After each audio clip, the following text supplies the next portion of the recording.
নমস্কার ভাই বোনের আবদারে আজকে বানিয়ে নিলাম এগ চাউমিন। তো প্রথমে 3টে ডিমকে কড়াইয়ে দিয়ে ডিমের ভুজিয়া বানিয়ে নিলাম। একটু নুন দিয়ে নাড়াচাড়া করে আঁচটাকে কম বেশি করে ডিমের ভুজিয়াটা আমি বানালাম।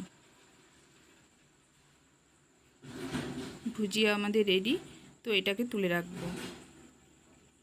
এরপর ওই কড়াইয়ে একটু তেল দিয়ে রসুন আর আদা কুচি দিয়ে একটু ভেজে নিলাম।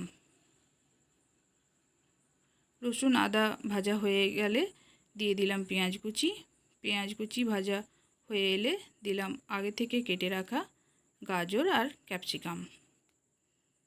একটু নাড়াচাড়া করে একটু নুন দিয়ে ঢাকা দিয়ে সেদ্ধ করে নিয়ে ভেজে নিলাম।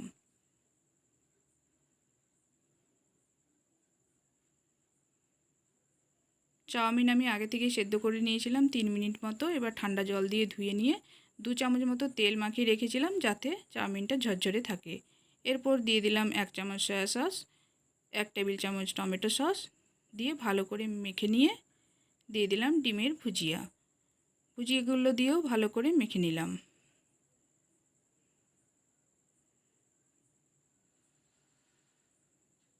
এরপর সেদ্ধ করে রাখা চাউমিন দিয়ে দিলাম, ভালো করে নাড়াচাড়া করে মিশিয়ে নিলাম। এতে আমি 1 চামচ মতো গোলমরিচের গুঁড়ো অ্যাড করেছি।